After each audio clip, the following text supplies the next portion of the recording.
Good afternoon, and welcome to Straight Talking with Kelly, where real conversations happen.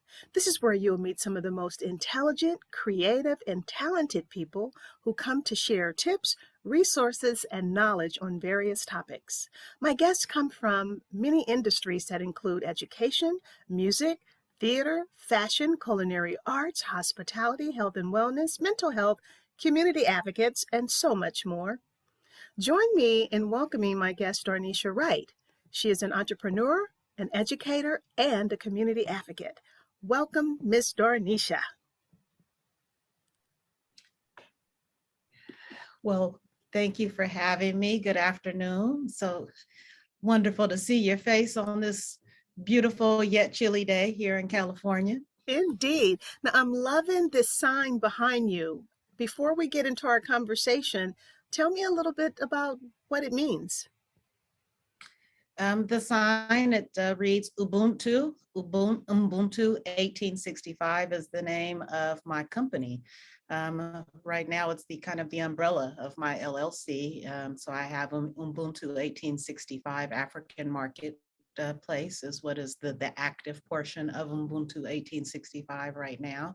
Okay. The word Ubuntu is a South African word, and the word means that I am because you are. It speaks to the interconnectedness of all people and all things. And that word just really spoke to me. There is a story that people tell that exemplifies what Ubuntu means. And someone met a group of children, South African children, and told them that there was like a prize, something that they wanted, some type of a nice treat, and that the first person to get to it would win that prize.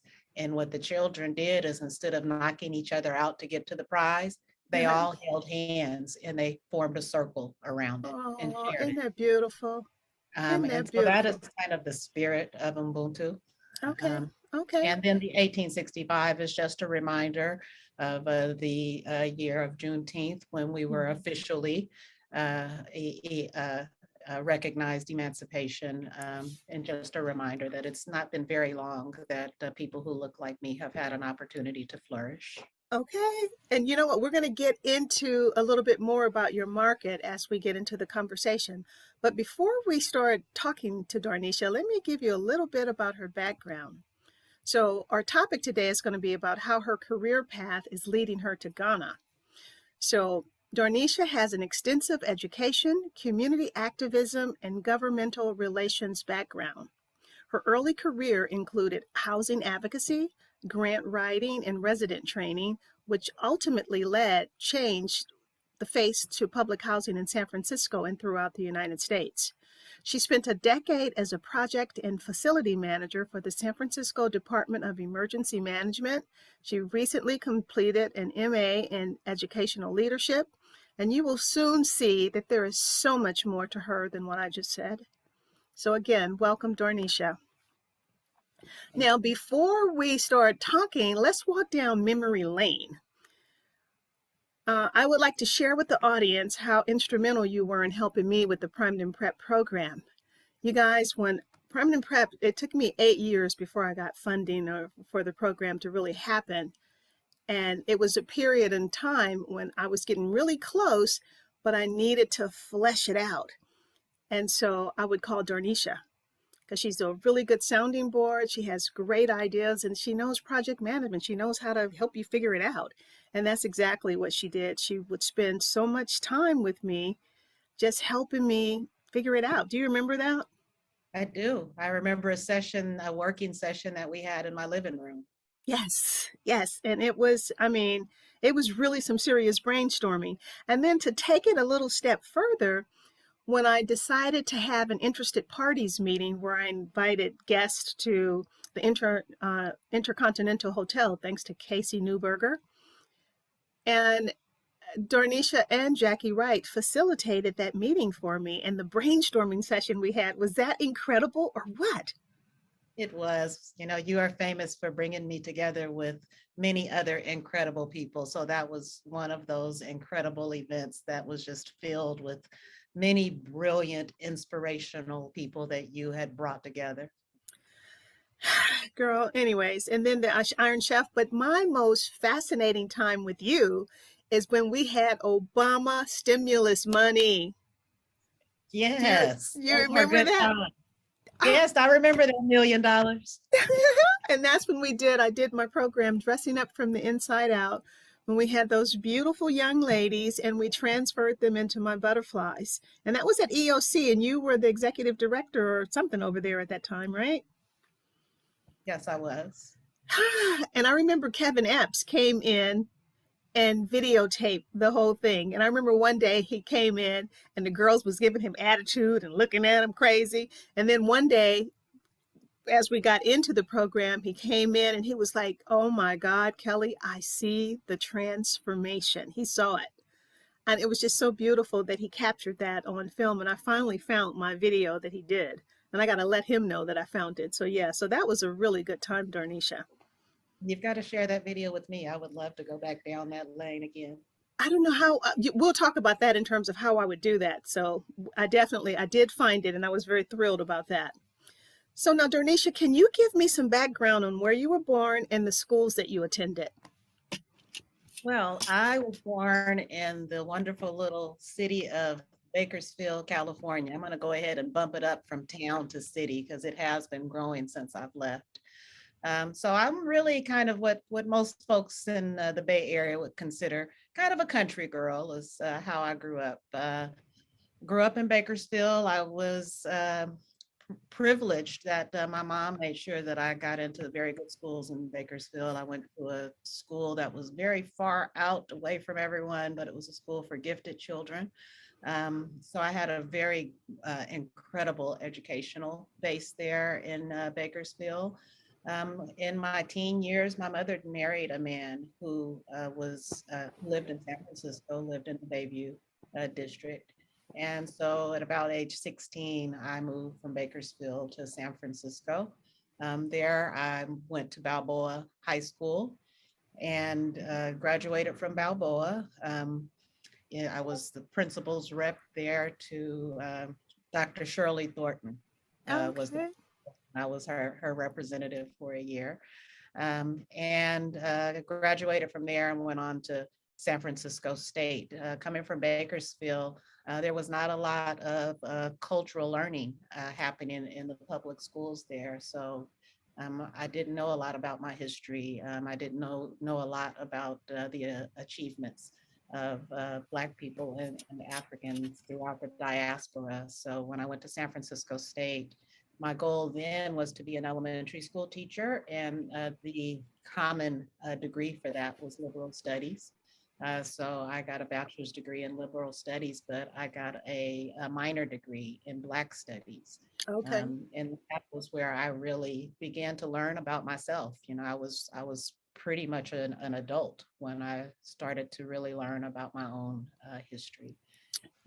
So that's pretty much my early educational history. Went to San Francisco State, a bachelor's degree there, went on and got a master's degree in elementary education from Grand Canyon University in Arizona, and then came back and after doing a Fulbright fellowship in Ghana with a number of educators from Mills College, encouraged me to come on back. And then I applied to Mills College, where I received a second master's degree, and then actually was accepted into their PhD program to pursue a doctorate of education.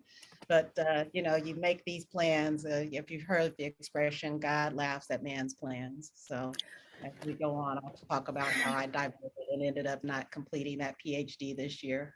Yeah, but you know what? I know you. It will get completed. And it's okay to sometimes be diverted. It doesn't mean that you've lost your path.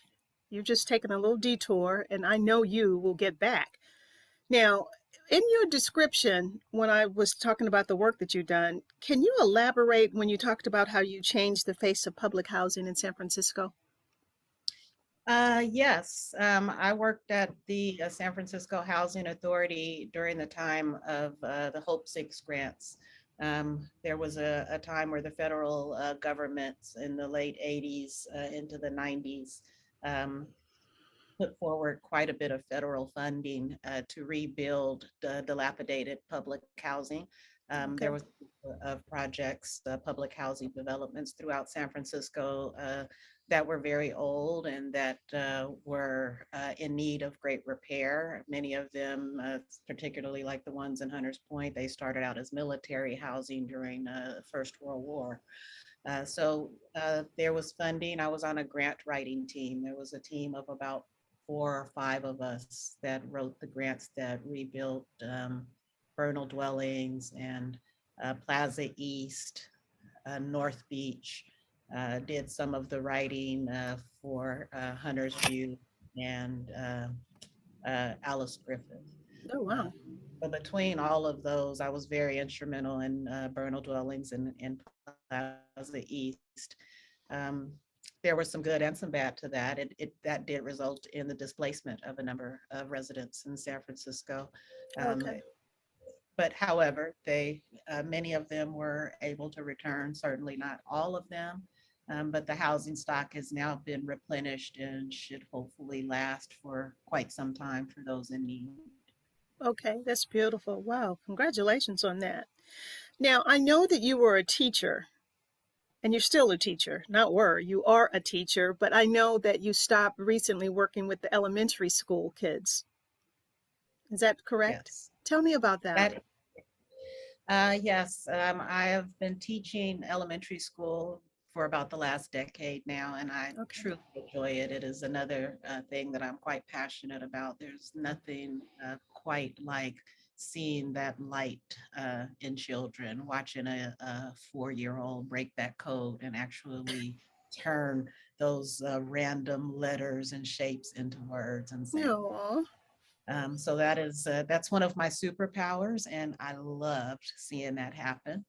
However, there's a program called City EMT, and the program City EMT takes 18 to 24-year-olds and teaches them how to pass the EMT state certification. It's called the NREMT. It's a very difficult exam. Wait a minute. So Wait, backtrack. Because you are assuming that we know what EMT means. And that was actually EMT, my next question for you. So you just jumping ahead. I need you to let me do this. So okay. talk to me about, explain what EMT means because some of our listeners might not know. EMT is the initials for emergency medical technician. That's the entry level emergency medical response position. There is a level above that, which is a paramedic, but the entry level is the emergency medical technician. That is the person that works on the ambulance. They work on the ambulance, they drive the ambulances. So they're your first line of defense in a medical situation. If it turns out that it is a more serious situation, a paramedic is going to be called, which has much deeper medical training. Mm-hmm. But your ambulance, all ambulance workers have an EMT certification, emergency medical technician certification. You can take this course by spending anywhere from $3,000 to $5,000 to take it at a private facility or a private organization. You can also take it at a number of city colleges, but it takes quite some time to get through all of the coursework and to be able to build your competence up to be able to pass this rather difficult standardized exam. So what we do is we take those students, put them into a 4-month training program where we actually pay them $3,000 per month. And that is to encourage them to not have another job, to not be worried about paying their bills for 4 months so that they can Okay. truly focus and learn this very difficult material and have the time to study. They're in class with us for 8 hours a day, pretty much. And then they need to study at night. So it's really not a space for them to be able to work. So we're trying to just make it much easier for them to truly focus because we want each and every young person who goes through our program to not just complete the program. That's part of it. But the true success is when you pass that state exam and then we're able to pretty easily get you hired with an ambulance company because there is such a huge need for employees in this field. That is beautiful. Now, like, how many people are in your cohort? How many people do you accept at one time? We accepted 16 for our Okay. last two cohorts. We've had Okay. only two cohorts. We're going into our third cohort on Monday. Nice. Monday, starting with 18. So we have increased Wow. our by two. So we will have 18 young people beginning with us on Monday morning. Wow, that is beautiful. And so, does the first and second cohort participate with this third cohort in any in form or fashion? How does that work? Absolutely. That's one of the things that makes this program unique, and really part of what I think makes it so successful is you don't just go through our program and then you're done and you leave and we never see you again. Okay. Part of our program is that we are going to stay on you. We are going to track you. We are going to encourage you. We are going to invite you to come back to help with our students. So we had students from our first cohort who came and helped us with skills. Another part of our program that I think helps us to be particularly successful is our model is we do lecture in the morning and then the afternoon is all hands on. Okay, So you're nice. actually touching, doing those things that you have been lectured about all morning. So that is one of the things that I think is really unique about our program as well. You really get S- that hands on. So now, do you have to live in Hunters Point to be able to participate in this program? No, you don't. You just need to be a resident of the Bay Area. We really would like for our local students to apply, particularly in uh, the more disadvantaged neighborhoods such as Hunters Point and Potrero Hill, Sunnydale, the Western Addition. Okay. Um, uh, Somewhat related to the earlier question about the housing authority and displacement. Okay. As you may know, there are many of us who started out in San Francisco and for various reasons, whether it be the tearing down of housing and rebuilding, or some of us for financial reasons. You know, San Francisco is a very expensive city to live in. So we have a lot of people who started out in San Francisco who are now dispersed throughout the Bay Area. And so often when you have a program and you require the San Francisco residency, then people immediately start finding uncles and cousins and relatives, creating wonderful, wonderful fictional tales for you to decipher. And we don't want that. We want them to be honest about Yes. where they are from and where, Yes. you know, what their Yeah. challenges are. And so we accept students throughout the Bay Area, but we are Okay. certainly targeting our recruitment Okay. within San Francisco. And one of the things that I know about your program that I also think is unique is the type of services and resources that you provide. So it's not just the training, they have counselors, they have people checking in on, I mean, tutors, the whole nine yard. It's beautiful. Right, right. We have a case manager who is full-time. They meet with a case manager once a week, just so that before any external issues become impactful on their successful completion of this program, our goal is to identify that and to help them with any challenge in their life. There are so many potential challenges, but whatever it is, we would like to be able to provide resources and to just help mentor them through that process. We are doing everything that we can to make You sure that the students in this program are successful long term. Yeah. The other thing, though, that I also think other programs could learn from you guys is the strict rules that you have. Like, you cannot miss, you cannot be late, you get penalized for that. And I think that is so important for young people to realize that, in order to get in the game, you got to follow the rules. You got to show up and you got to be on time. And, you guys are doing that and it's beautiful. It works too, doesn't it? It does, and we're encouraging these young people to go into paramilitary organizations. So many of them will go into ambulance companies, but many of them are intending to be firefighters or paramedics. And when you step into that world, that's a paramilitary world. There is no acceptance of tardiness or Hmm. coming to work with a disheveled uniform. Okay. There's a way that you must project yourself at all times when you're in those positions.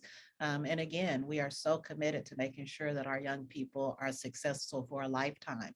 The organization that created this program is called Dusty's Fishing Well.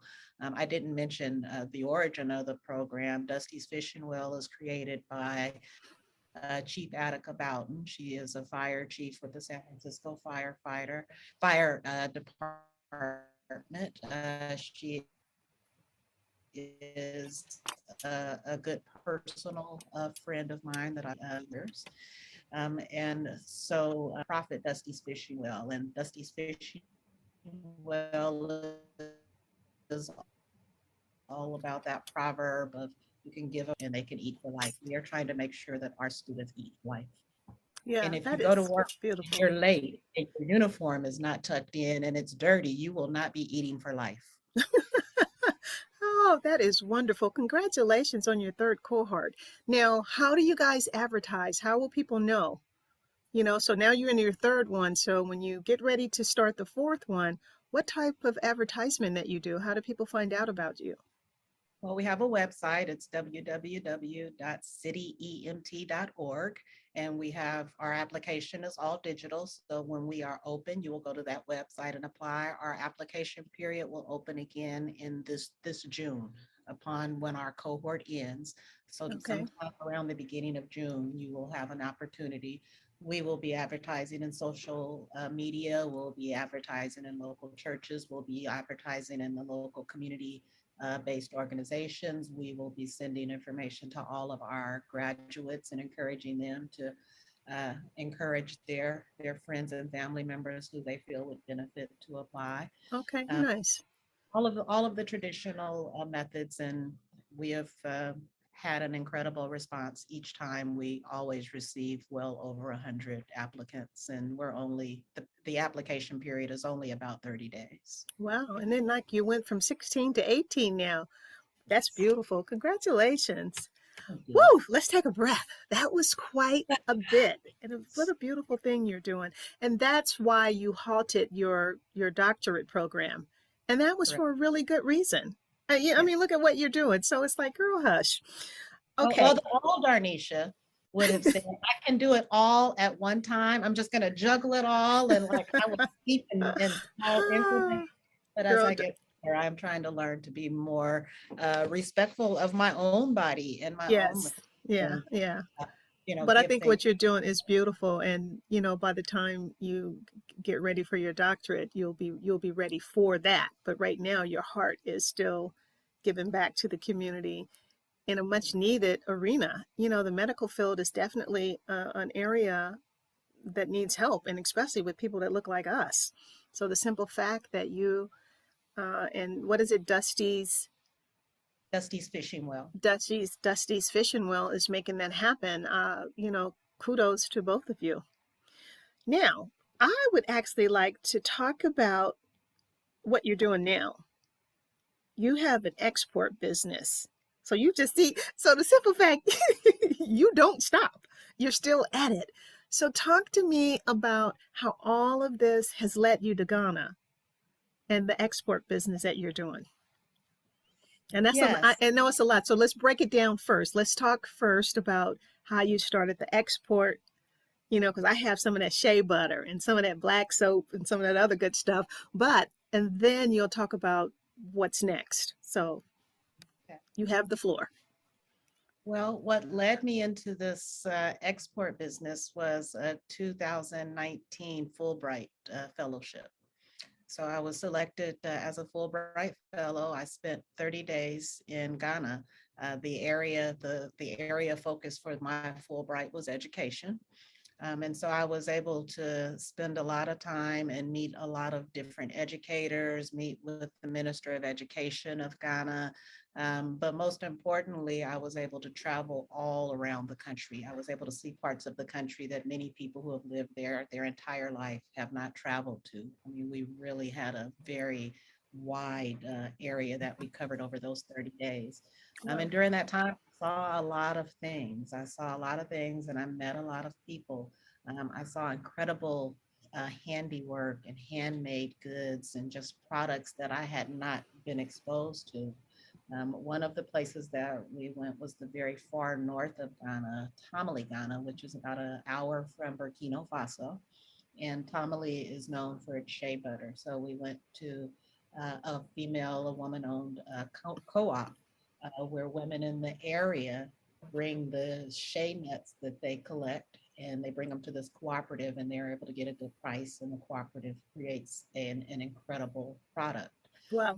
So met them and a number of other. I met a minister who actually began the personalized kente kind of industry in Kumasi, Ghana, and got very close to him. I met a godson who does uh,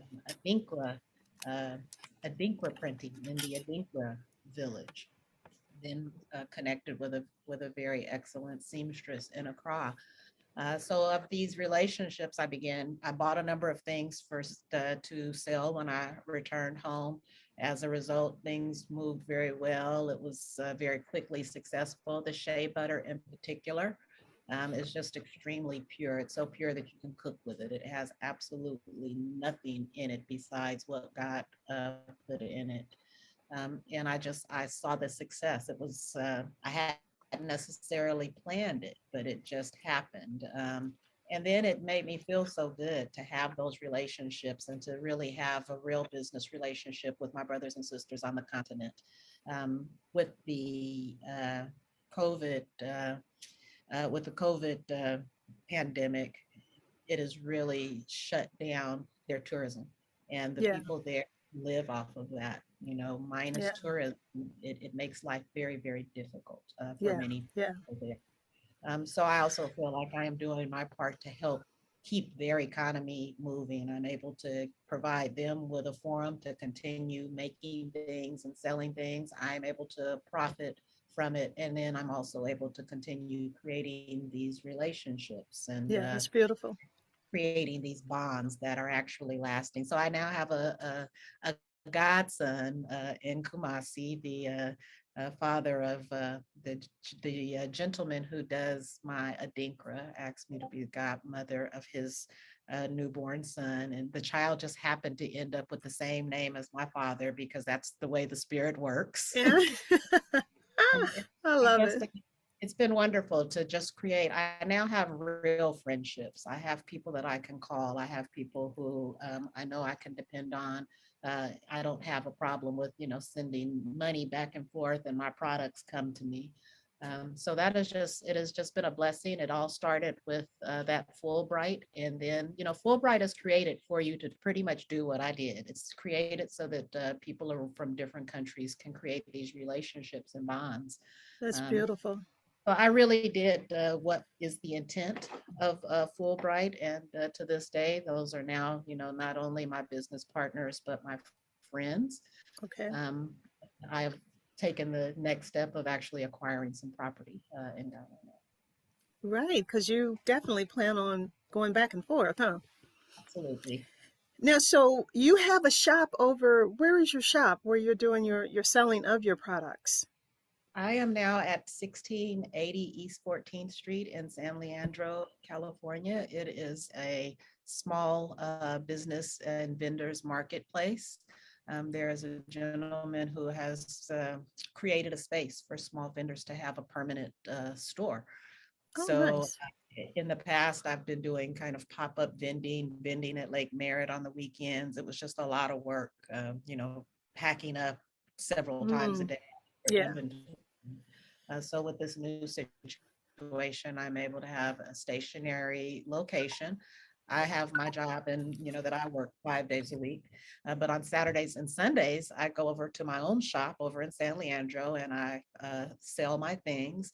Then Monday through Friday, when I am not there, there's always a staff there. There's always an attendant. So I can now send someone to go purchase my shea butter or my other products anytime. I can be at work in San Oh, Francisco. nice. Someone else can be, in Oakland purchasing my things. And, through this wonderful technology, my phone rings and it's a cash app and someone has bought something. So That's turns out beautiful. to be and when I was really kind of considering closing the business because it was just getting to be physically taxing. And then this opportunity came through, and it has just really uh, revived my business and Yeah. just made it so much easier. And then it's created a partnership now. I have two other partners who are also at the same location, and we're just all working very closely together. And it feels wonderful. It's Ubuntu. Yeah. And I see that you're on Facebook because I see, you post some of the clothing or the oils or something new that you've gotten. And just know that African fabric that I got, I literally just washed it because I'm going to start making Tiffany her outfits from it because she's like, okay, mommy. So I'm, making her a skirt and a jacket or whatever. I haven't figured it out yet. But yeah, so beautiful stuff. And I'm just so glad that I've been able to support it. And I know that it will also be successful. So Yes, now, I look forward to that. yeah, oh, it's happening. It's Happening. happening. It's in progress, and Yes, it's absolutely. here. It's right there. Yeah, you got good stuff, girl. So this Christmas, it'll be booming. Now, Yes. what I would like to do now is to ask you, who are three people that have inspired you? Wow, three people who have inspired me. Well, let's see. I will say Sharon Hewitt. I don't know if you remember Yeah, I Sharon remember Hewitt. Sharon Hewitt. Oh yeah, Sharon she Hewitt should have is a been the very, mayor of in Bayview. yes, yes. And so Sharon Hewitt was one of the people who I met when I was rather young, and she inspired me to work with the community. She inspired me to, be proactive, to Hmm. her, and also taught me some strategies to do so. I was able to kind of watch her passion and her compassion for the community, and I always admired it and wanted to be that type of person. So Sharon Hewitt is someone who inspired me greatly. Another person who has inspired me greatly is a woman named Oscarine Winfield Williams. Miss Oscarine was a community activist as well, but many people knew her as a child care provider in Potrero Hill. She had a Okay. child care center named after her. It was the Oscarine Williams Center of Hope, and then just below it was the Cleo Wallace Child Care Center. And both of them were incredible women who I knew. But Oscarine dedicated her life to children. She called herself an educator. She Okay, nice. I like that. care. And turns out later on, I learned that there is a Latin phrase, educare, that is very similar to that. Um, but another person that was just very vocal, very hands-on, just showed me the importance of doing the work, of being thorough, of following through. She taught me how to navigate meetings, how to get through the Robert's Rules of Order process, how to think politically and how to move projects forward. And then also just watching the love that she showed, the love that she gave to everyone around her. And as a result, all the love that she got back in return. That was something that was noteworthy to me. I was pleased to be among the many people that she loved and cared about in the city and county of San Francisco. And let's see, I would say the last person that I will say that has had a great impression on me would be Mayor Willie Brown. When I came into working for the city, was at the beginning of his term. I was a new city manager through his first two terms as mayor. And watching a Black man be able to maneuver politically the way that he did, to do the things that he was able to do, kind of going backwards. When I was in high school, I started admiring him in high school because I worked for a law firm, had a, the part day education, part day, working. And the law firm I worked for had him as a client. And I was just a child. I was just a kid kind of sitting there listening, but I listened to the way that these very high powered attorneys referred to this Black man with Okay. and such respect, even when they were pissed off. It was in such Okay. a respectful, deferential way. Yeah. Uh, and then I later on had the privilege of being a project manager with the Emergency Communications Department. I was the project manager that completed the construction of the building. And Mayor Brown had these famous project manager meetings where you would go to this meeting, every 3 or 4 months during the year, but he would have every project manager for everything big and important happening in the city of San Francisco report. And Wow. when he reported, it was just such a thrill and an honor to watch all of these brilliant people speaking. And I would be watching the leader of the meeting, which was the mayor, and I would be so incredibly impressed with the way that he would just walk into the room. He would facilitate the business. He would never have any notes. He would never forget anything. He would go around the room and he would listen to 20 very detailed, complicated projects, ask appropriate questions of every single project, right down to referring to the budget numbers. Well, you said, 20,500 last time, and now you're saying 30. And I was just, hey, like, how can this man's maintain all of this data in his brain? But that was just it was just an indicator of his brilliance. And he continues to do that. That showed me the heights that you can go to. It showed me just how sharp a human brain can become. Um, Oh, yeah. yeah. Well, the beauty hearing you say that about him, because he was also my mentor and my guru. I met him when he was assemblyman, and he actually got me involved in the self-esteem movement. He helped me and connected me with all kinds of people. When I wanted to get into the prison system, he wrote a letter. I didn't know a letter could get you into a door. All of a sudden, I was writing the letters and nothing was happening. So when I went to him, he goes, okay. And the next thing I know, the doors are opening. And I'm thinking, I love this man. Then years later, his makeup artist, Sharon, who was also one of my makeup mentors, passed away. And so his press secretary, Kelly Castanero, actually called me, and I knew her, and she was like, Kelly, the mayor's going to need a makeup artist, and I thought of you. And I ended up becoming his makeup artist his last 2 terms in office. And you're talking about beautiful, and what you said about him is so true, how he could memorize stuff. So one day I was watching him getting ready for an interview on I don't know, Channel 7. It was because of the 9/11 thing that had happened. He looked at his notes one time, put them down, and the next thing I know, I said, and so I asked him, I said, how do you do that? And he goes, do what? I said, how do you memorize that stuff so quickly? He goes, oh, I don't know. So it's been said that he has a photogenic memory. And I really believe that, because during his show, he had, they would bring him his cards on, what the topic was and who the guest was and da da da da. He'd look at that stuff one time, put it aside. And I'm just like, you have got to be kidding me. How do you show me how to do that? Yeah. So anyways, he's definitely And he wasn't reading a lot, because I'm sure you work closely enough with him to know that anything that got presented to him in writing when I was in the business, it was at about 16 point. Oh yeah. Oh yeah. But you know what? But the simple fact that I think hearing you talk about how he definitely was a person that inspired you, he has touched so many lives here in the Bay Area.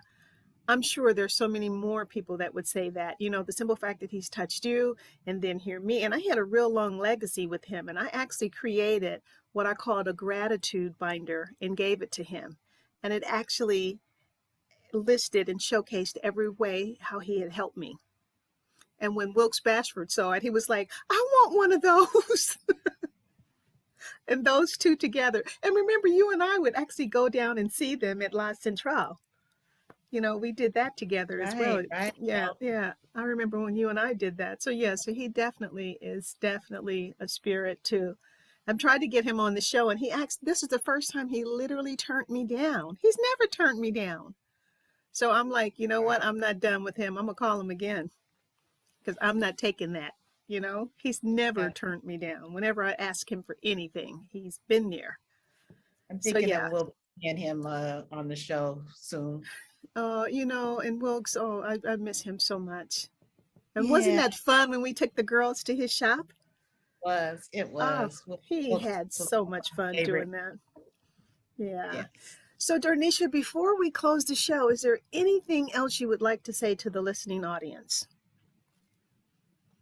Maybe give Well, them before you, I didn't mean to stop you, but before you do that, make sure you reiterate the EMT website and then your address to your shop. So your parting sure. words. Uh, my parting words would be, I just encourage people to follow your passions. I have been blessed to be in positions where I've been able to really work in areas that I have cared about.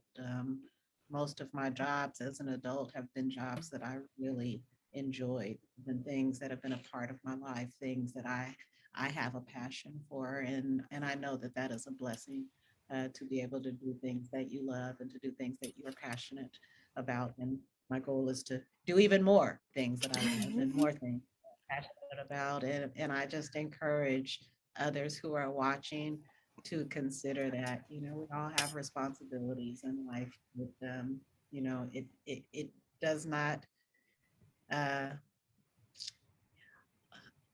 life can be short, Mm-hmm. uh, and you have to seize what is there for you. And I believe that the Creator has given me some gifts and put some things in my path, and that it is my job to utilize those gifts and to make it along my path. Um, my business, Ubuntu 1865, is of course a part of that. I would love your support. Please take a look at my website whenever you all have a chance. It is www.ubuntu1865.com. Lots of neat things, and if there's something that you're interested in, I'm in constant communication and importing things several times per year. Also with a program, I'm so thankful to the city of San Francisco, Mayor London Breed for her support of it, for my friend Ada Bowden's vision, for her mother Dusty, who is the inspiration for Dusty's fishing well. It is a great program for people who are looking to get into the emergency, working on an ambulance or working as a paramedic or a firefighter. But this is uh, to have EMT certification is now a prerequisite to apply for a firefighter position in San Francisco. So it is a prerequisite. So this is something, if you are interested in being a firefighter, it's one way to take care of that.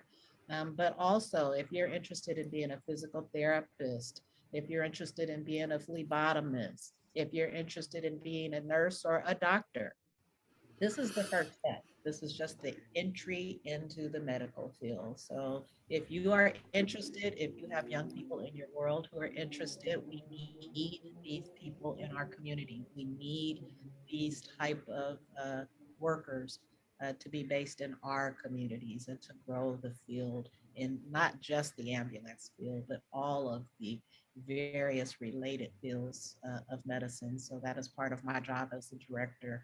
Now that we are getting the program going and we are starting to get a better foundation, I will start beginning to build relationships. So if you are in one of those fields and you would like to work with young people, I would love to talk with you. Oh, So, that is so beautiful. yeah.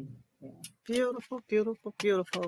Well, Darnisha, thank you so much for joining me. I really, really enjoyed having you.